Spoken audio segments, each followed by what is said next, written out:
the way that I like to think of it is, imagine that either one of you died tomorrow, okay, and didn't go to the light. You've got to imagine each time you're talking to a ghost that it's like one of you. So you treat them with real respect, and then they can feel your intention. And importantly, they can read your thoughts because ghosts have mental telepathy. Oh. Uh-oh. Yeah. I'm really in trouble in that case.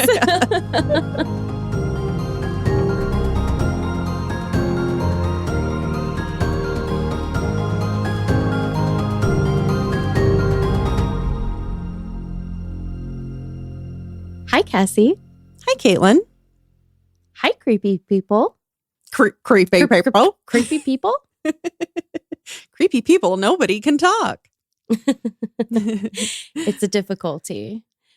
We have a very special guest with us here today. Would you like to introduce yourself?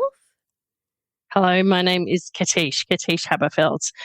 I'm a soul therapist. So what I do is I do spirit releasement therapy and spiritual regression therapy. Have you heard of either of those terms? I don't think so. Have you? I think the first, not the latter. I'm not going to say that I am at all knowledgeable on the subject. It sounds very interesting.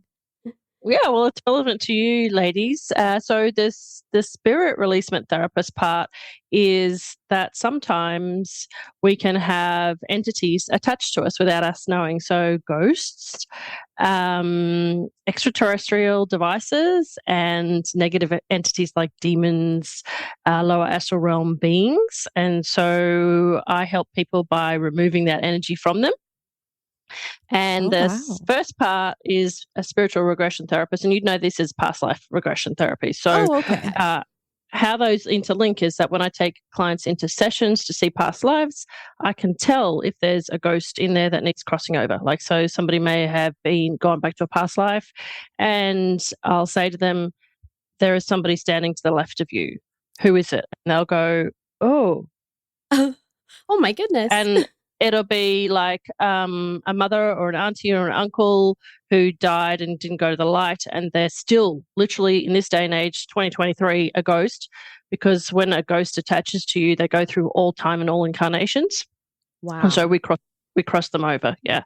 So they can have negative entities attached to them as well. So they can have demons attached to them. So we cross all of the entities over with the help of the archangels. Yeah, so that's how it's kind of a different spin, and kind of thought you guys might be really interested in that. Yes, absolutely. I am really interested in that. Yeah. But that's really wild that there can be so many layers to it. That is definitely new information. Like an onion. It is like an onion, yes, yes.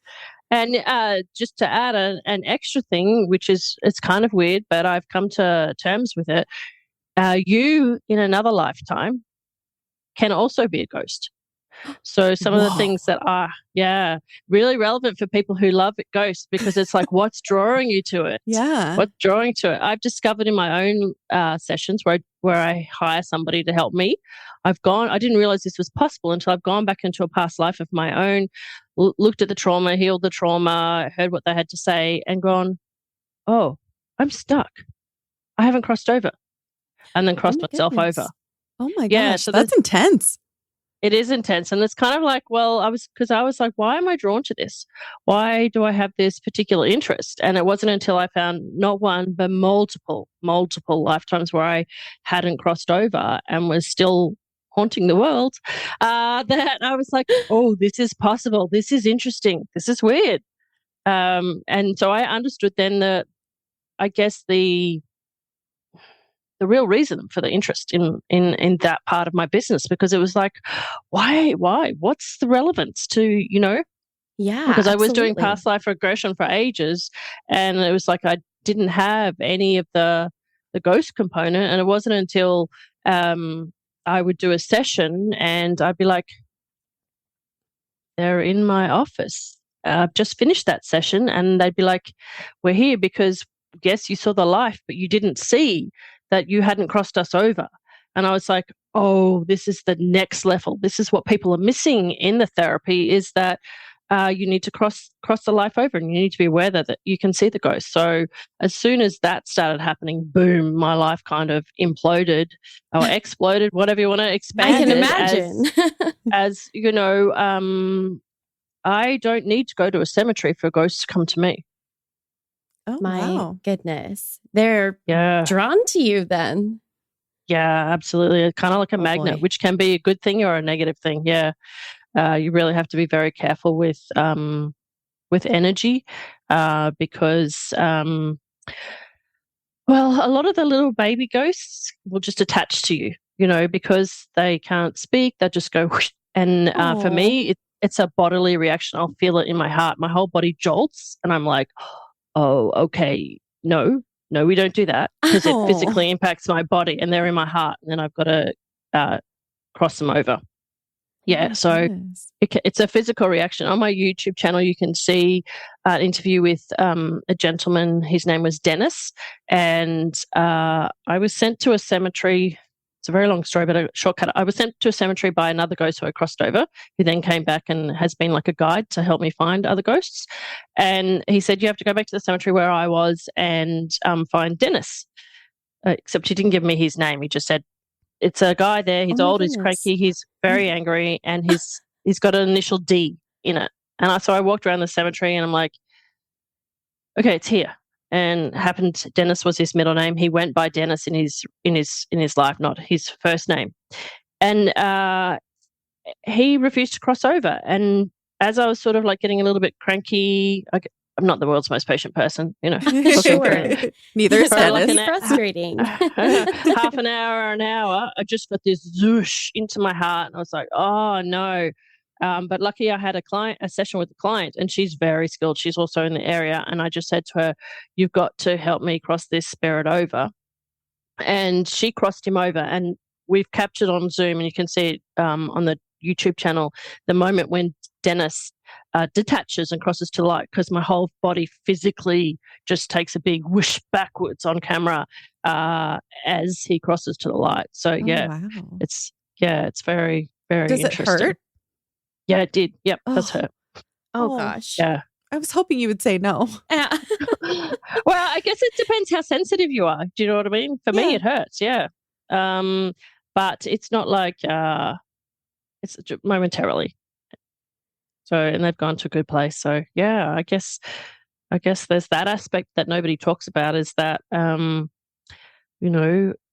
if we are drawn to finding out about the paranormal, we have to be very aware of the fact that we can draw ghosts to us, and they can attach without our knowledge. Yeah. Oh, Oh my wow. Is there goodness. anything you can do to protect yourself against that?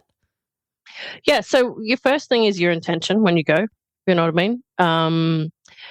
And because they are an eternal mind stream, right? The way that I like to think of it is, imagine that either one of you died tomorrow, okay, and didn't go to the light. You've got to imagine each time you're talking to a ghost that it's like, one of you. So you treat them with real respect, and then they can feel your intention. And importantly, they can read your thoughts, because ghosts have mental telepathy. Oh, Uh-oh. I'm really in trouble in that case. Yeah, mental telepathy is really important, because they are only a mind, right? And so they know what you're thinking. They don't necessarily know that you know that they know, but they're not there to do manipulation. They're there to try and communicate with you. Yeah. And a lot of them, it's a surprise that they can understand what you're thinking. Do you know what I mean? And then it's that frustration that they're trying to then communicate with you. And depending upon, I guess, who they are, what I found is that for a ghost to attach to you, they've either got to see you as somebody that's similar to someone in their life when they died, like, so you look like their auntie, their uncle, their mum, their sister, or you Makes sense. embody the same energy. And that energy can be, so Dennis was telling me, the army guy, that the reason before he attached to me, he had attached to another soldier. So he was a soldier who went to war, was discharged early, came home, was a very angry man. And he just lived a normal life and died normally, but didn't cross over because of all the anger. And when he was in the cemetery, he tried to live his life again through somebody else, which was another soldier that walked past. So he attached to him because it was the same. This other soldier that was there was still angry. You know, the war veterans, the poor fellas and ladies are very, very traumatized by the experience. And so it was matching energy. And so he attached to that other soldier until that soldier died. And then he didn't want to cross the light. So then it's like there's these etheric ties. So the etheric ties send you back to where the most energy is, which is the grave, which is then where I came. Yeah. And so he said to me that I reminded him of his wife. Okay. Oh, that's so, kind of sweet. It's kind of sweet. Yeah. So, you know, you learn a lot of energetic boundaries too. So here's people on the audio won't be able to. So I wear a lot of little bracelets, and the black stone is obsidian. Obsidian. And, okay. Yeah, and obsidian is really good for energy protection. Absolutely. Yeah. Yeah. I guess it's always just about setting your intention before you go anywhere. Being really open to communicating, but not being a source of refuge. They call it refuge. And I didn't realize that they called it refuge until I was listening to so I use GhostTube now as well. Okay. The app. Yeah. And I kept getting the word refuge. And I thought that they were trying to tell me, because I get two streams of information at once. I get what comes in telepathically, and then what comes in via the app. And I use the two. And I've had ghosts laugh at me and say, "You're psychic." I'm like, of course, because I've said something back to them where I've used the two streams of information. But it wasn't until I stopped and said, "Hang on, like all of you are saying this word refuge," and I thought it was like they were in a place in past where they were seeking refuge, like a church or an institution where they could go to be safe. Like I was thinking, they must have been in a life where they were attacked or whatever, they're seeking refuge. It wasn't until I realized that they were actually talking about me as the source of refuge. They wanted to come to feel safe from me, to be not attacked or haunted by other negative entities. So I was like, no. Oh, no. That's a heck of a misunderstanding. You can see how that could escalate. Yeah. So then I set larger boundaries, which was, I'll help you, but my physical body is not your source of refuge. I'll bring in everything, every angel that you can ever imagine if you believe in angels, and we'll talk you through this. And I'll try to be, because sometimes can go for a very long time. We'll try and be as patient as possible, but at the end of the day, I want you to return to source, not to try and live your life through somebody else. Yeah. But that's a lot of me talking. So, oh my goodness. Yeah. That was a lot of information. No, that's fantastic. I mean, sometimes I go into, talking to people about their show or what they do or any number of things. And I think, man, I know a little bit about what you do, but I'm not even sure where to start, because I'm not even sure what I'm so interested in the whole idea that I don't even know yet, what questions to ask. And sometimes just letting you kind of run loose and talk about what you do and really different aspects of it, that lets us then kind of figure out where there are some really good talking points and things that are interesting to discuss. So I was wondering, how do you know if something's attached to you? How do you know if you need help? Yeah. So firstly, if you're very sensitive to aches and pains and feelings, you can, if somebody says to you, they've got an ache or pain in the body and they can't figure out why it's there, then you can talk through that and find out what it is. So the first level of understanding is, okay, are you suffering for some kind of extended emotion at the moment, right? Well, sometimes we feel tension in our head and we can feel angry in our head and we get pain, or, heartbreak is an emotion and you feel it in the body or whatever it is. And sometimes you can just feel a spot in your body and you're like, I've got a really big pain in my back, or there's something weird in my ovaries or abdomen. There's something that feels stuck. And so the easy way to do this yourself would be to say, okay, let's just play for a moment. Let's just make believe, right? And then you say, okay, so my abdomen's hurting. If this was a person, just making believe, what would it want to say to me right now? And in your mind, you might come up with a picture, a mental picture, or you might have a feeling, or you might get a word, and it might say angry. And you're like, okay, what are you angry about? And then they might come up with something to do with you. I was angry the way that you didn't stand up for yourself, or I was angry the way that that person, you know, didn't treat you right in that situation, or whatever it was. And you store the emotion in the body. So then we look at the next layer down and say, okay, so are you ready to release that emotion? You say yes, no, and the emotion actually physically releases. And then you say, is there anything else below that emotion?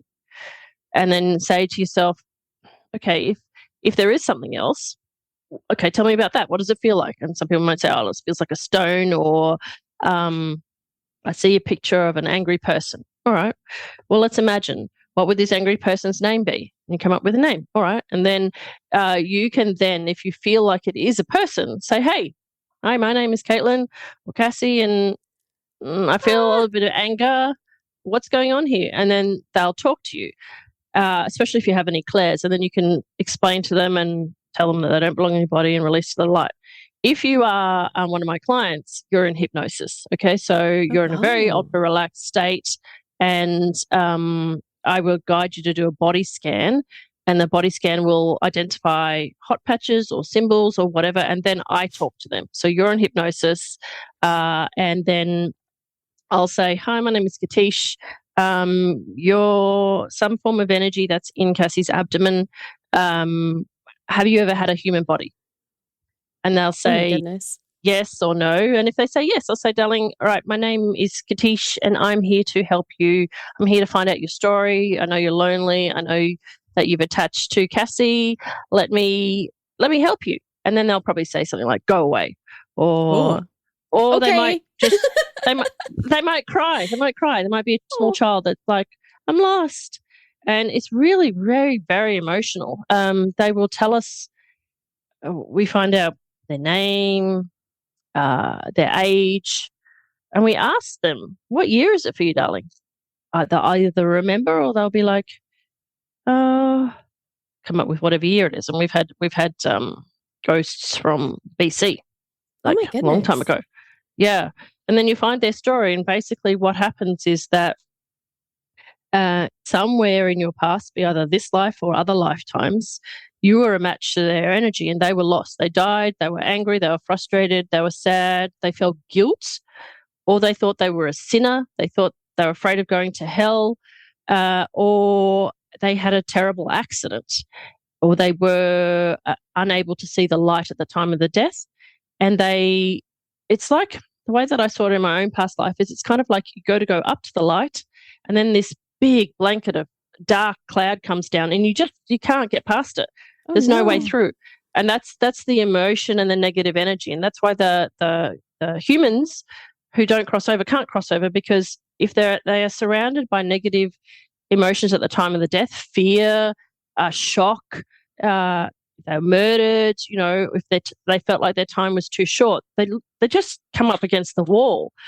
If the emotions hold them back, or even a loved one, if you have somebody die and you're absolutely desperate for them not to die. And I saw actually a clip of this on Instagram the other day. A hospice worker, she showed a video of somebody who was dying, putting their hands up to the light to go to the light, and the child of this old lady, so the daughter, she didn't want her to go, and so she started to cross over, and it's the daughter's energy pulled her back.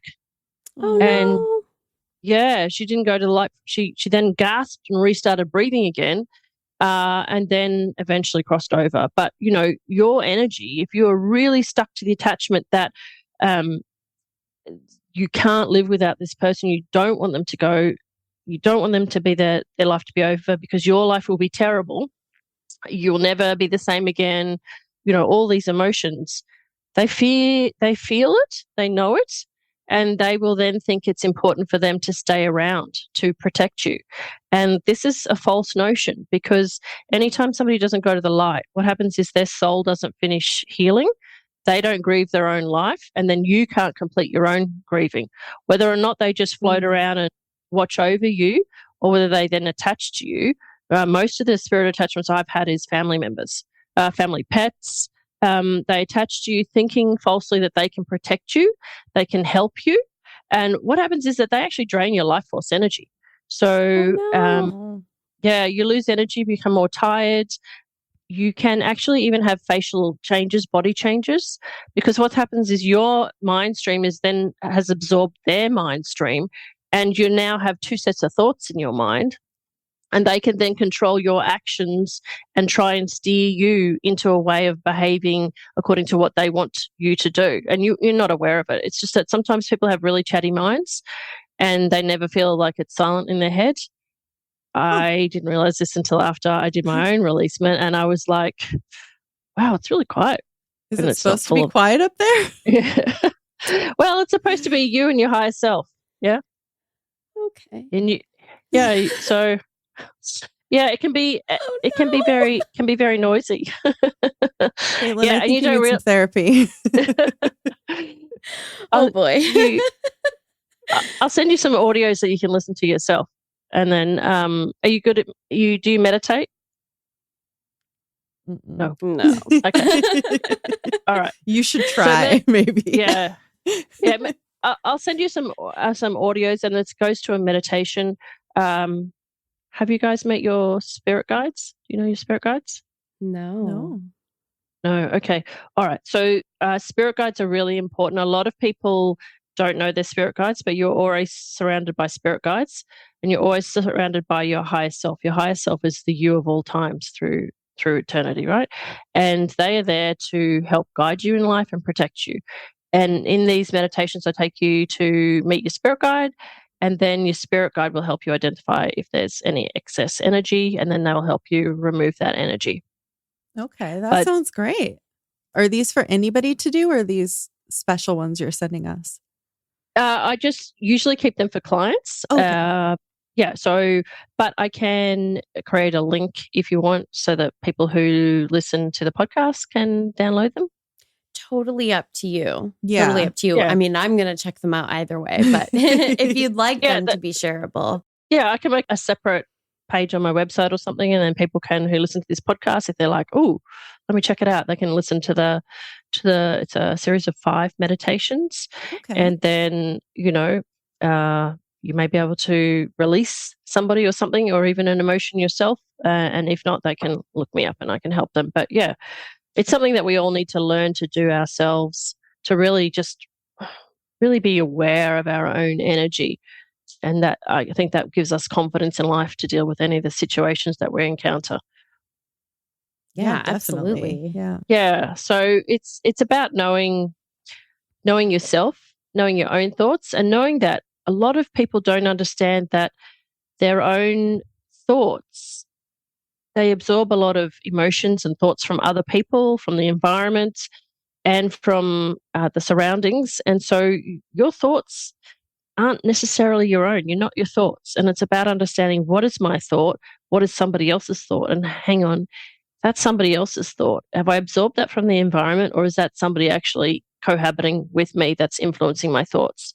And a lot of people lift depression, lift anxiety. I know for me, I had horrendous panic attacks, and they were not my own thought. I just thought that I was kind of like an Eeyore kind of a person, Yeah. up and then down, up and then down, but they weren't my own thoughts. So it's actually really reassuring to know that once you know who you are, what your mind stream sounds like, the fact that your mind stream is supposed to be positive and supporting, and when you dip into this negative, you should easily be able to acknowledge that negativity and then move back to neutrality. It's when you get this extreme either way that you're like, why am I super, super excited about this? Like, why am I over the top excited, or why am I over the top sad? And with spirit releasement, the over the top either way can be that the person who's attached to you, they died, and this is something that they want to do. They didn't get to do this in their life. Or the negativity would be maybe they were an addict, alcoholic, or some kind of, they had struggled with negative emotions. And if you start to see, for example, that you start drinking more out of nowhere, or you're like really tempted to go try certain type of drug that you would never have thought that you would do ever, it's like, well, let's check about that. Is that out of character for you? Would somebody in your life go, that's irrational, that's illogical? There's no reason why. I know you as a personality and you've never exhibited that before. And that's where we can say, sometimes people will look back and you'll say, there was this point in her life, she changed. And I don't know what happened, but she wasn't the same ever again. And that's where we can look and say two things. One, did the personality split and fragment off because of a negative experience, which we can help heal? Two, did she encountered something in the astral realms around her that then began influencing her thoughts? And I think it helps us understand the mind so that we can really understand how to use it as a friend, and when there's some hints and clues there that are trying to scream out to us. Yeah. Wow. Yeah. So my question would be, you mentioned kind of that effect of, an onion. Is it possible to have somebody who almost like an attachment that's passed down in like a hereditary way? Yes. Not necessarily specifically that it's like your loved one when they pass, but I was really curious about that. So basically, generally what you tend to find is that if there is somebody if let's talk genetic family or lineage, right? Maybe your great grandmother, maybe she was a psychic or dabbled in tarot or did whatever she did, maybe she attracted a negative spirit, or she had a family member who didn't cross over. Generally what's happened that I've found is that when the spirit knows that your great grandmother or grandma is going to die, they need to look for somebody else. So they go to the next person in the family. And so that's how it comes on. Because remember, the whole point that a human being is a ghost in the first place is they're afraid, right? That makes sense. Yeah. And so they're never going to get over this fear of death, are they? And if we look around in society, we've just had COVID, right? For 3 years. Right. What is COVID? COVID is a virus of the fear of death. Mm-hmm. What have we created? What is the world focused on for 3 years? We've focused on our fear of death, right? So, and what have we done? We've been scared of dying. We've been hysterical when somebody got COVID because we were afraid they would die, right? And so as long as humanity doesn't deal with the knowledge, or as long as religion and dogma says there is no eternal life, as long as we say it's rubbish, there's no such thing as an eternal mind stream, as long as people say ghosts are fake, as long as they don't exist, that energy is real and can never be destroyed, if they don't look at the quantum physics, all the quantum mechanics, as they don't look at string theory, they don't understand how it works from a scientific perspective, then if we're not acknowledging what is right in front of our face, how on earth can we tell our loved ones, it's okay, I know you've had a lifetime, it's time to go, I'm really fond of you and I want you to go, but I know that you're going to be safe and there is another life waiting for you. Because you're in my family, probably we're going to hang around again if you want to hang around again. And, importantly, I don't think I know a single person who's ever told their family member upon death, look for the light, look for the light. It's going to be fine. Look for the angels, look for whatever you believe in, and they will protect you and help you transition. So if we have this fear-based narrative at death because we're afraid of hell, which doesn't exist, by the way, it's just the closest thing that we can describe as hell is where ghosts are. It's in the astral realms and the lower astral realms, because hell is a concept that was created through religion to keep people in fear, because the only appointed person that could speak to God was the priest. Yeah. Right. And so to keep people in line, they created the heaven and hell, right? And I cross over priests and nuns because they think even they were sinners and so they couldn't go to heaven. No. Yeah. And so the paranormal activity that you and we experience is because when the energy doesn't go to the light, return to source, whatever you want to call the creator, doesn't return to the origination of that energy, then it sticks around in the astral realms, okay? It's got nowhere to go. There's no body. They can't eat. They can't drink. Most of the time, they're not aware that they don't have a body anymore, so they still feel the pain of however they died, right? They're still in that. Yeah, you talk to somebody who's had their head chopped off, they still feel the head, or hung. I talk to them all the time, and they're like, well, I'm tied up, and I'm like, no, I understand that's how you died in a prison cell and you're tied up, but please look down at your feet and realize it's a hologram, right? And now lift up and realize that you were just spirit form. Okay, and they're quite shocked. They're like, oh, I'm not actually bound. I thought I was bound. That would be a shocking realization. Oh, wow. Yeah, so until our whole narrative about death and ghosts changes, until we realize that these are actual people who are trapped because they were afraid, we're still going to have ghosts, right? Because there's just so many people that are dying believing that they might go to hell. And the hell is because there's this negative energy. Imagine imagine in a room of people, all the people bar two people don't cross over, all right? And so it's like if you're in a classroom where there's a whole bunch of kids that hate school, right? And these kids have had a bad life, a bad experience.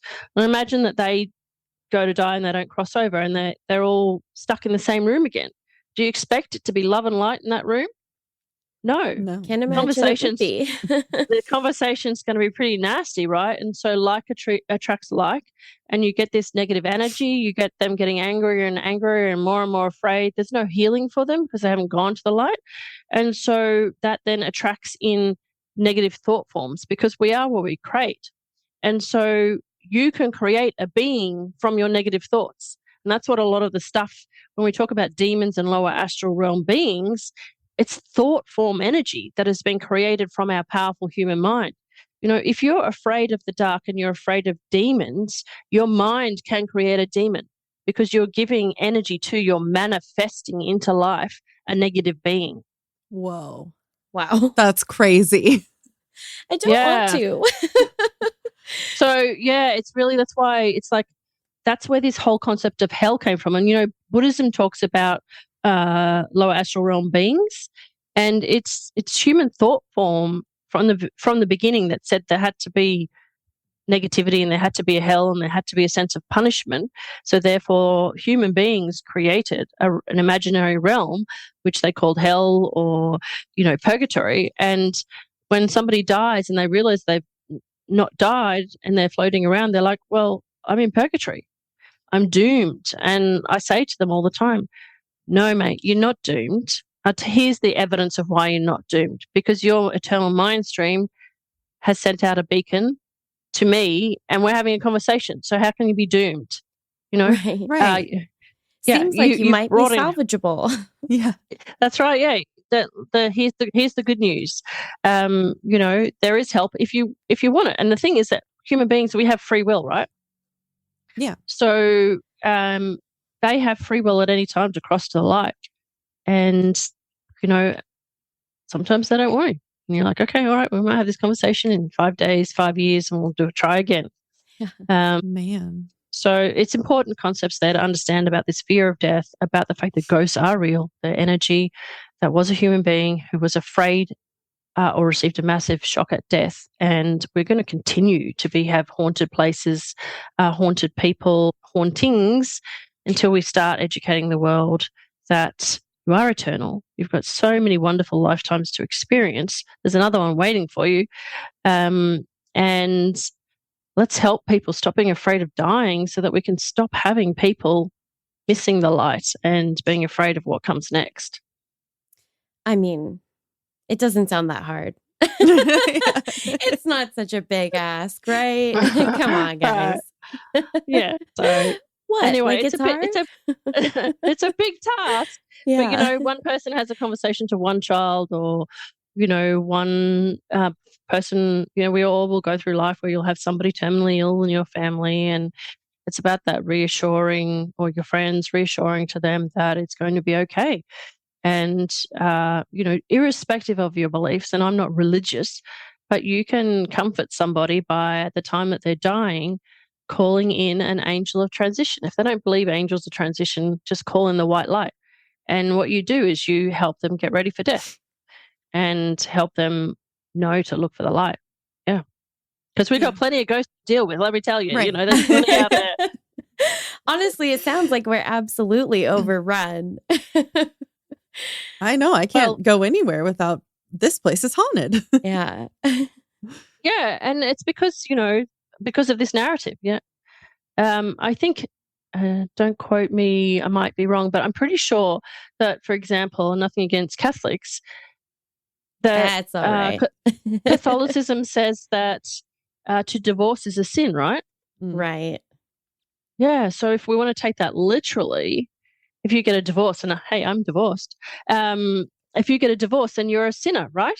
So imagine how many Catholics there are in the world that believe that they have to make their marriage null and void as though it never happened in order to miss going to hell. If they don't say enough rosaries, Hail Marys, or whatever it is, they're also a sinner. So there's so many definitions that we have said in our lives, according to multiple different types of religions, that casts upon as sin, that these people who aren't sinners, everyday normal people, got to go to church one Sunday. Oops, I'm a sinner now. I can't go to heaven. Right. That seems a bit rigged. It might be I feel time like to no one review would the be system. there. No one would be in heaven. That's right. And why would a creator of all things be punitive? Why would they say, I'm going to create human beings and now I'm going to punish them forever? Like, what kind of a sicko would that be? It's beyond me. That would need a major overhaul. Yeah. So I had a question. I was trying to remember what it was. No, you're right. Just take a moment. It's all good. It was about the thought. What did you call them? Thought forms. Thought forms. Yeah. So can you get rid of those? Or do you get rid of them in the same way you would a normal ghost? Yeah. So we talk to the thought forms. Okay. So this is why I asked you if you meditate, because if you go into a meditation and simply imagine that you are looking at yourself from above, right? So imagine yourself lying on the bed, and then imagine that you are looking down on yourself, or put yourself through a CAT scan, or whatever you want to imagine. Or imagine you can draw a picture of a human body in your mind. And then you're simply creating a device, like create a pretend torch, or a pretend candlelight, or a pretend lightsaber, if that's your thing, and do a scan over the body. And then you can then ask your own mind to find colors, pictures, symbols, words, and sounds. And then you direct your mind to, like as if you have a telescope or a camera, to move the zoom so you can zoom in on that. And then you can ask yourself, hey, what's going on here? What's the matter? What's the emotion? So because emotions get stored in the body. So if we have a look at COVID again, as an example, COVID was an illness that attacked the lungs, right? Right. We know lungs are where we store grief. Okay. Really? So people who have chest infections, bronchitis, lung cancer, any kind of a lung issue, respiratory issue, asthma, croup, there's grief there that needs to be processed and removed. So grief can be grief from the loss of somebody in your family, grief from the way that you didn't live your life, grief for not living up to your expectations or somebody else's expectations. It can be grief from a marriage or a relationship ending, pet dying, anything. And so if you find that you have continually reoccurring chest infections and lung infections, difficulty breathing, then doing a scan will be helpful to say, what am I still holding on to? What am I upset about? What am I sad about? What hasn't worked out the way I wanted to in life? Where am I remorseful? Where is this sadness coming from? And it stores into your lungs. And the way to get it out is in your mind. It's like, I give you full permission to have an imaginary conversation with yourself, Yeah. create an inner child to talk to, or a friend, like a small child would talk to an imaginary friend. Ask them, what's the problem? And then imagine a green light. So the color green that I'm wearing now, just imagine a green light. Green is a very healing color. And the archangel that's responsible for healing is Archangel Raphael. He has the green ray.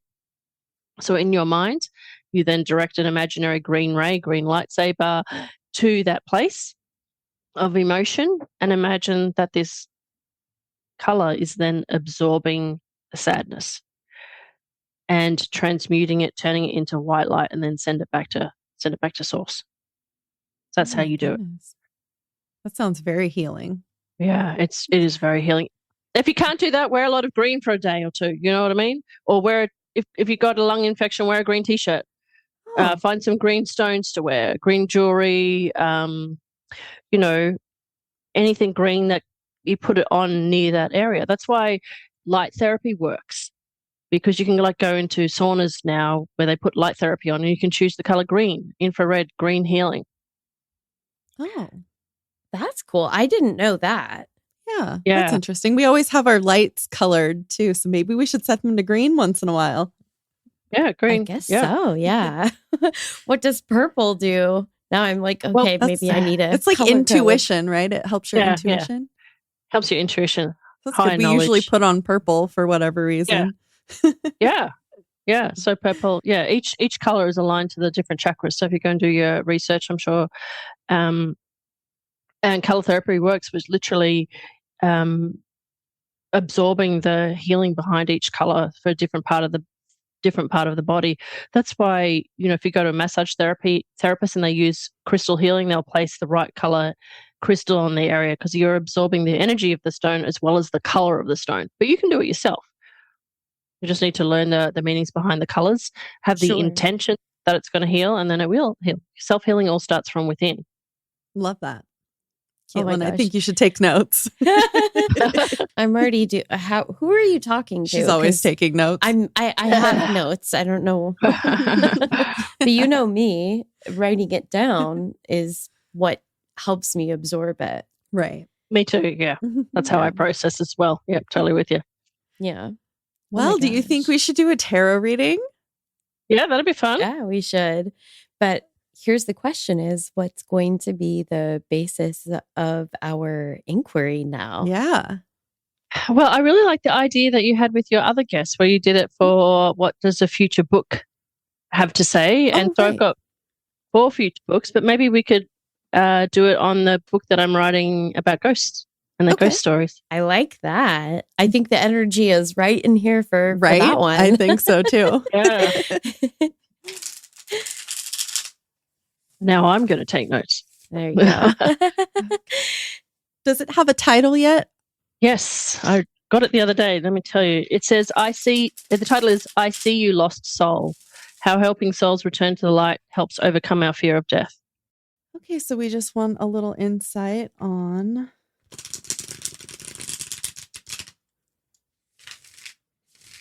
this book that I've already forgotten the title of. I wrote it down. I See You, Lost Soul. I See You, Lost Soul. And I literally split the cards in this one spot and saw the one I wanted. It's this one. Okay. We just got this one. Ooh. It's the 5 of Swords. Okay. Tell me about the 5 of Swords. Let's take a look here. And we just got this one. We always do this where we get the same card over and over. Sometimes there's a little bit of, it's like there's a message in it that I don't know if it's that we're not getting it or if it's like it bears repeating. You're not getting it. Yeah. Do you tap the deck or use Clary Sage on the essential oil on the deck after you use it to clear the energy of the previous person? I think we usually use selenite, right? Mm-hmm. Oh, yep. That Yeah. should be fine. It could be a recurring theme that your guests Yeah. need to hear. Yeah. And a I lot think of sometimes that's shuffling. what And it I'm like, is. when I'm thinking about shuffling, I'm kind of thinking about clearing the deck. And then I do a couple more shuffles with what I'm thinking about pulling. Yeah. So I feel like it gets pretty clean. Yeah. Yeah. So I just go with it's the same energy, same theme that the people that you do it for need to hear. Oh, this is interesting. Okay. 5 of Swords keywords are change, adjustment, loss, destruction, conflict, indecision, and sadness. Oh, So I think this is like, I mean, just based on the keywords, there's probably speaking to some of the themes in the book without having read it just yet, since it's not yet released. yeah. Yep. Helping souls cross over. Like that is. Yeah. Yep. The That's number totally 5 signifies change. And this card shows a time of adjustment after a conflict of some kind. Sometimes the fight stems from ideological or spiritual differences. Interesting. Okay. I have to go. Did you get the chili willies too? Oh my goodness. Oh, this is funny because you specifically talked about a soldier too, not necessarily in relation to the book, but the Rider-Waite-Smith Aquarian and some other decks show a soldier on the battlefield at the end of a fight. The card asks, "What have you won or lost?" Interesting. Okay, so in the upright position, the 5 of Swords symbolizes the devastation of war and recommends using diplomacy to resolve problems. Well, I mean, I would use diplomacy with helping people pass over to the other side. Yeah. That feels about right. That's the advice I would give. And it's kind of like they're at war with themselves, so not like Absolutely. They big are at war, war yeah. with themselves. Yeah, they're at war with their own mind. yeah. Oh my god. This is a good card. Yeah, it is. Well, you said the 5 is number of change. I hope that it brings change in the world. That would be my intention for the book. Perfect. Gosh. Yeah, I couldn't have imagined how perfectly what this one would work out. Okay, we're going to put some drops in so that I can actually see the page I'm trying to read. Whew. She does all the reading because I can't read out loud. Vacillation or lack of clarity can cause setbacks. Oh my goodness. Interesting that you just put eye drops in then. Right? Lack of clarity. That was totally lost on me.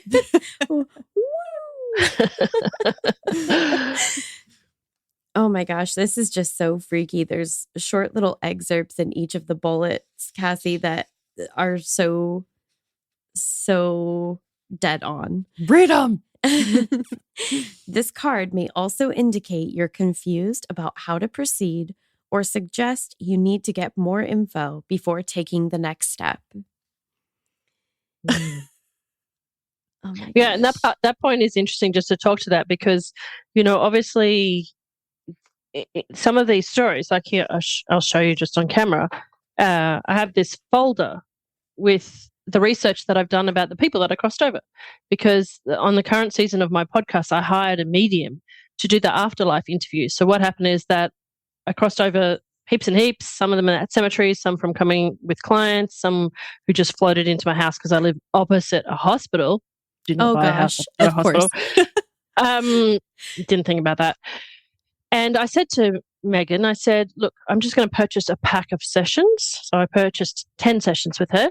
And I said, this is an experiment because I feel like I have to prove that these ghosts were real. I don't know why I have to prove it, but I feel like I have to prove it. Yeah. And I said, let's see who comes through. We'll just leave the invitation open. This is not for for personal family messages or whatever. This is for specific purpose of those that have gone to the light because of me and they know it was because of me. And I want to record their version of the story. I want to hear them talk about how they crossed over and what they experienced with me. And I want to know what happened in their life. So we did these, and this is what's going live on my podcast now, is 10 interviews with ghosts from the afterlife. Ooh. And then obviously I have then gone and researched them. Okay. So I have files birth and deaths, records, photographs, newspaper clippings. And so where I've been held back, and I know I'm being held back, so this is the insight for you, is that, you know, I'm very attached to these people in the terms of they're real to me. Right. But I also have to honor and respect that these were real human beings, and some of them have family alive. Oh my goodness. Right. Wow. Yeah, that's a consideration for sure. We don't think about that, like the human aspect. So much of your work really is about humanizing, these entities that we just sort of feel so removed from in a way. Yeah, humanizing it, absolutely. And if I came up to you tomorrow and said, "Hey, just crossed over Betty, and I think she was your great aunt," and you're like, "Was she?" Yeah, she died, but what do you mean she was a ghost? Like, it's a really big thing to deal with. So they then put it in print. So there are ones that are very clear. I've researched them, and there are no living relatives. Tick, easy. Mm-hmm. Sure. So that's easy to work out when I get a publisher, how to deal with all the legalities around that. But there's, the ghost that is the most meaningful to me, for example, and that was the most public for me was when I was just surfing Facebook, and it brought up my local radio station, and the radio station did a segment called "Can Kids See Ghosts?" And I don't normally listen to the radio, so I was like, cool, let me just watch this. And the lady's like, my kids used to talk and play with the little ghosts at the Balmoral Cemetery. And I'm like, that's down the road from me. And so I listened to the story, and I was like, well, I need to go help that child. She's like, the little boy, he was sick, but he's waiting for his mama. I'm like, okay. So I knew nothing about it other than it was a child and the name of the cemetery. And so I went to the cemetery and I crossed him over, and I've got all the video footage on the website, because there was this ginormous, and I've never seen this before and haven't seen it since. I had to find the location. I had to find the child. And it was really hot. It was really hot summer's day. And I went and stood under the tree, and I actually felt him jump on my shoulders. His little boy named Harry. And as I was standing there waiting to see if I had crossed him over or if he was getting my message, because at that stage I didn't know about the GhostTube app, and I didn't know about how to use paranormal tools. I only knew how to use my mind. I was like, well, I'm definitely talking to him, and I'm talking out loud. I'm a bit like an idiot in a cemetery here talking out loud. I was just like, I've recorded this just for my own purpose, sanity. And then I looked up, and there was this massive angel cloud, and it just kept coming closer and closer and closer. And then it went into this big swirl right over where his grave was. And then I felt him move away from me and go up into the light. And then there was, then the cloud changed, and there was, and I've got it on my website again, a mama and a baby hugging. Oh my God. Yeah.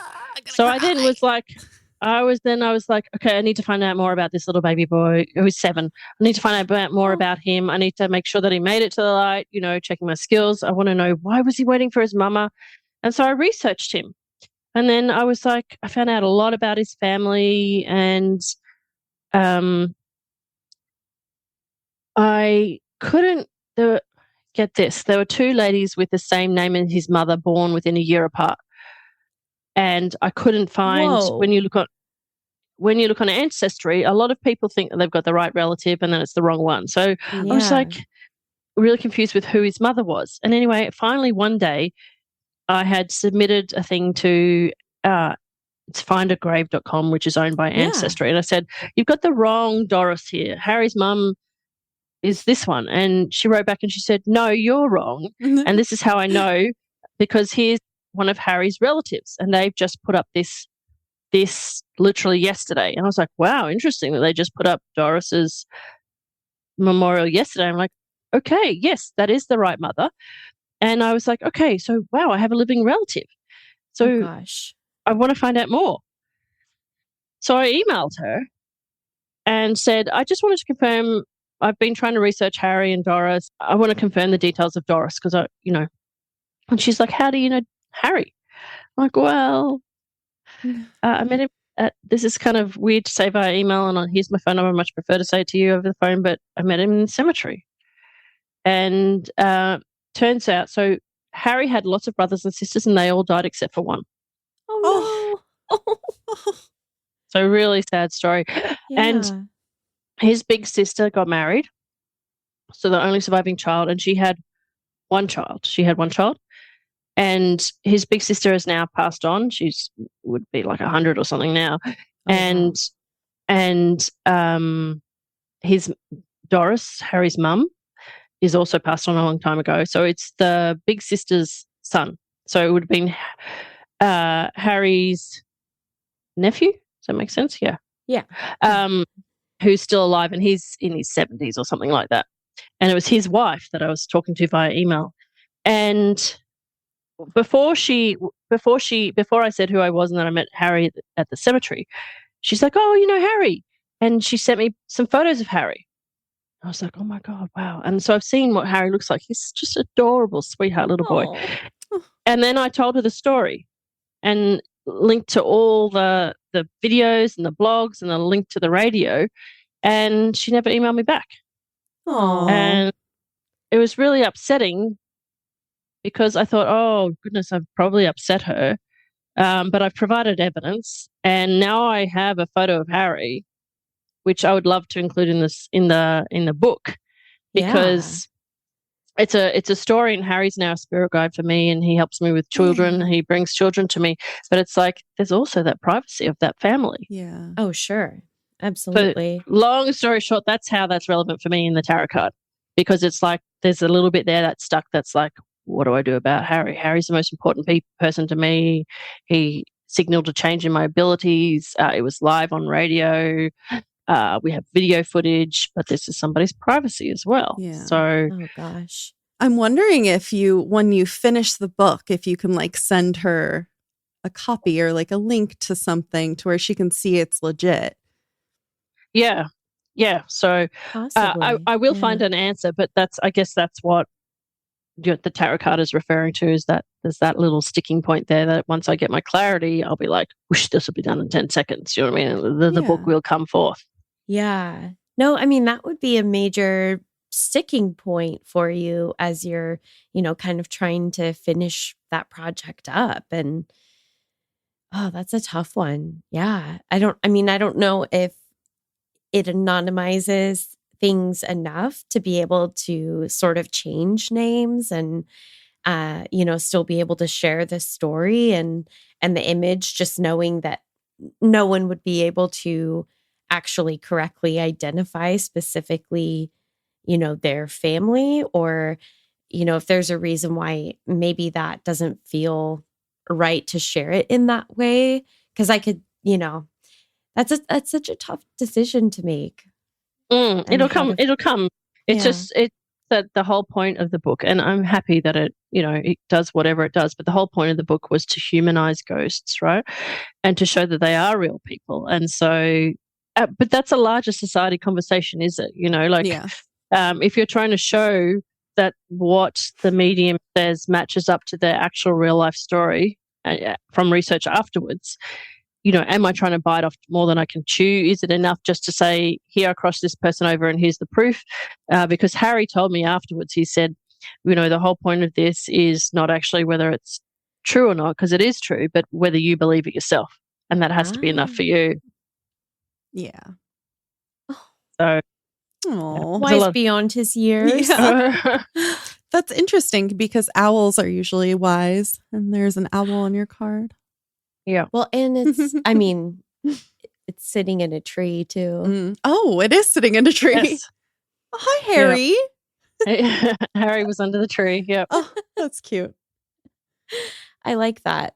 Instead of always using, we've got actually several different tarot decks. Instead of using the same one each time that kind of has that same symbolism, and all of the illustrations are really pretty much the same. We've got some now that are sort of modeled after, different kind of themes. And so we got one for the Pacific Northwest. And I really, really love that, they've kept the the suits, whether it's the swords, wands, essentially that piece of it is the same. And it's all in line with exactly the way a traditional tarot deck would be. But the illustrations, sometimes how they're reimagined, it's really interesting to see how you can find some additional kind of meaning, or like it just draws to the story in a different way than the traditional deck, might have. Yeah, absolutely. That's cool. Was there anything else in the book? I'm gonna look and see. You're asking me for extra excerpts. You know what? There's not. Okay. There's not. Yeah. Just want to make sure we got everything. Yeah, that's right. Yeah. What? At the end of the Four of Swords, there is an extra excerpt, and I'm gonna read it because into the 4, or I know we're a 5, but it's at the bottom of the page right before it goes into the interpretation for the 5. So, okay, yep, okay, I'm going there. Let's try and stop me. The extra excerpt says, "Find clarity from doubt." No, I'm just like, okay. In Introduction to Tarot, the author writes, "Unfortunately, the mind is too often filled with worry, doubt, and fear. Or the mind absorbs information that has little to do with the soul's inner workings. To counteract this, she recommends meditation, yoga, deep breathing, chanting, prayer, long walks, and baths." Aww. I just took a bath yesterday. Oh my gosh. I just was like, there's no way. Come on. All right. I'm going to set the book We're down. surprised every time. This happens every time. And we're like, how do we do this? What's your intuition? Yeah. Yeah. Yeah. Just, my gosh. It's the same thing as connecting with ghosts, right? It's just connecting with energy. Yeah. Right. Do you have anything else to plug? You mentioned a podcast. Yeah. So my podcast is called The Infinite Life, like as in never ending, The Infinite Life with Katish at Haberfield, and it's on all podcast players. And then if you go to katish.com, it's just my website, you can find all the links to the socials and the videos for the footages of, my conversations are on my YouTube. I've just put on the very top of the YouTube, I've created a whole new dedicated channel, which has got like 4 followers, called Katish Rescues Ghosts.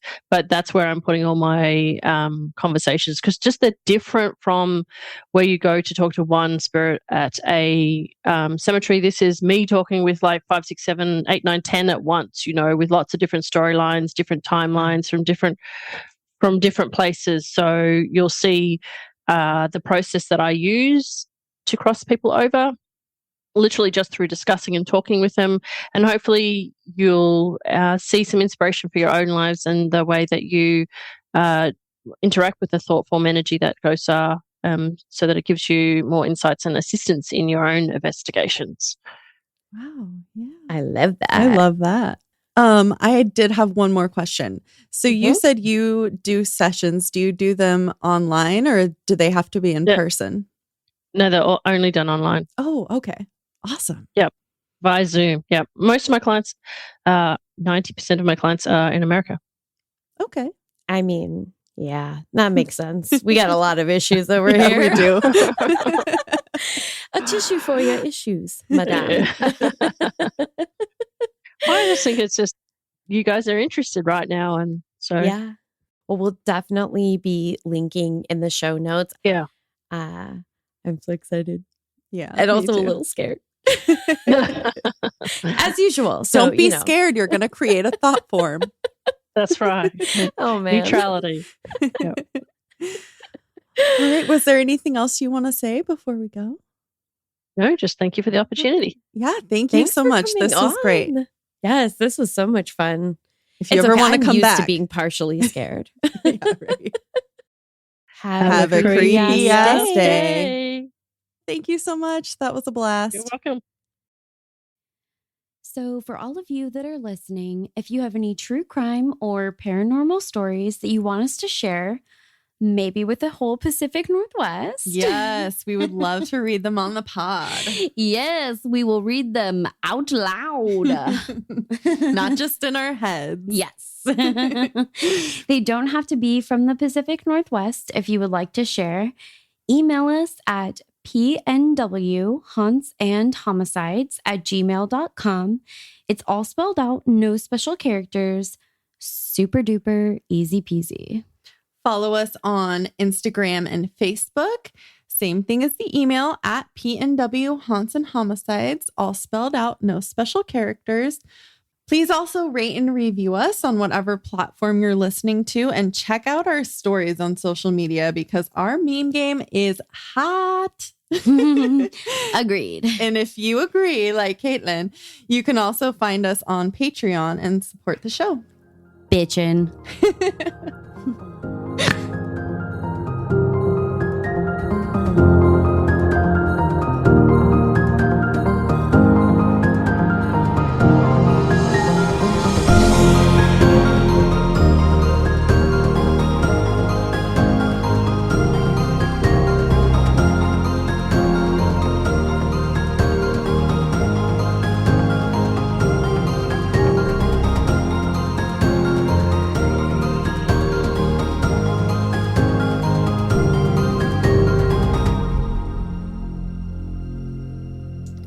Cheers. Cheers. Flocking fantastic. It looks like I'm sneaking booze out of a bottle, but as wine. It's a little baby bottle of wine.